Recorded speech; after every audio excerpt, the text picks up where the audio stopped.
네, 너무 고생하셨습니다. 오늘 강연을 통해서 교수님께서 궁극적으로 어떤 점을 가장 공유하고 싶으셨는지 궁금한데요. 아까 강연 마무리하면서 말씀드렸던 부분이 제일 큰 부분인 것 같아요. 그래서 보통 사람들이 자기 틀 안에 갇혀 있는 경우가 굉장히 많고 저 역시도 그런데 실제로 우리 역사 속에서 예술의 역사나 기술의 역사나 다 마찬가지겠지만 우리가 역사 속에서 뭔가 변화와 혁신을 이끌어낼 수 있는 것은 결국에 그 틀을 깨고 나와서 주변과의 어떤 그런 콜라보를 이룰 수 있는 그런 사고의 유연함, 그런 것이 가장 중요한 부분인 것 같다. 그래서 제가 이 강연 주제를 정한 것도 그런 메시지를 여러분들께 좀 전달하고 싶었기 때문입니다. 네. 혹시 강연 준비하시면서 특별히 신경 썼던 부분이라던가 어려웠던 점이라든가 하는 건 없으셨어요? 일단은 이제 주제를 선정을 할 때 제가 학생분들의 또는 청중분들의 공감을 이끌어낼 수 있는 부분이 무엇일까 그런 생각들을 많이 고려를 했고요.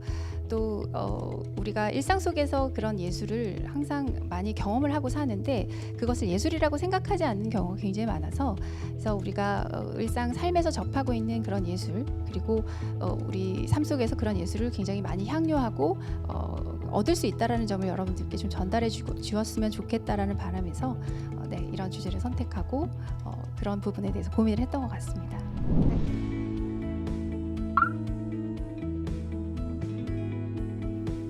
앞으로의 미래까지 제가 그렇지만 사실 그 아까 보여드렸던 그런 웨이브 같은 그런 영상이 사실은 뭐라 할까요?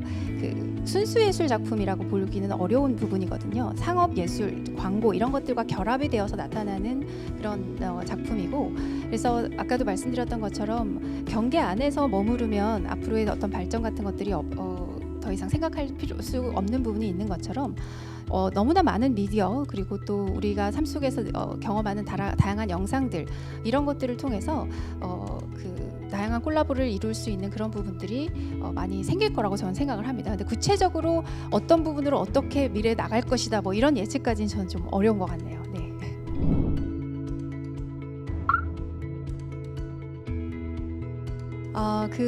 특히 미디어 아트 같은 경우에 그 저작권 문제가 사실은 굉장히 중요하게 다루어지는 부분이거든요. 그런데 이제 그 예술에 있어서 그 유일무이성이라는 것이 그 개념 자체가 차츰차츰 자꾸 사라져가고 있는 추세이고 특히 미디어라는 것은 끊임없는 복제, 영상 자체 그 디지털 기술이라는 것이 끊임없는 복제를 기본으로 하는 것이기 때문에 그 예술의 어떤 유일무이성에서 좀 더 벗어나서 그것을 복제하는 것 자체에서 어떤 또 어떤 가치, 중요성 이런 것들을 또 찾아낼 수 있지 않나 또 그렇게 생각을 합니다.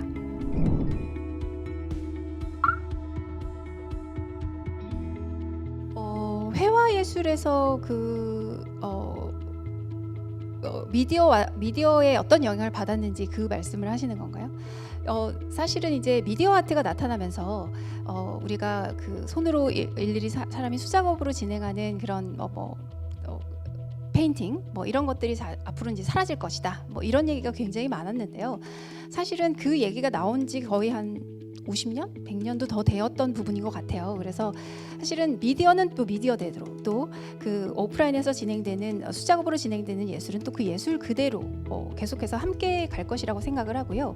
그 손으로 수작업으로 진행되어지는 그런 예술에 있어서 또 그것만의 어떤 그 가치가 있고 또 그것을 또 디지털화하는 작업 이런 것들이 또 요새 계속해서 확산되어 나가고 있기 때문에 그것조차도 콜라보로 진행이 되는 부분이 있지 않나 그렇게 생각을 합니다. 네.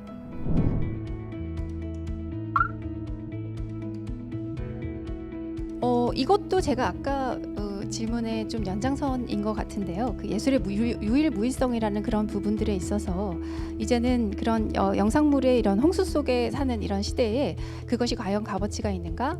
또 사실은 사진이라는 어떤 예술을 하나만 떠올려 봐도 제가 오늘 강연을 통해서 보여드렸던 사진의 경우에도 계속해서 찍어낼 수 있는 그런 복수성을 갖고 있기 때문에 그걸 어디까지를 진품이라고 하고 어디까지를 그 복제품이라고 할 것인가 이런 부분에 대한 논의는 계속해서 이루어지고 있거든요. 그래서 사실 그 메타버스 속에서 나타나는 다양한 어떤 예술 또 그것의 그 가치 이런 것들에 대한 논의도 우리가 앞으로 계속해서 다양한 대한 어떤 전문가들 또는 또 대중들과 함께 계속해서 찾아가야 되는 어떤 그런 과정, 길이 있을 거라고 생각을 합니다. 네.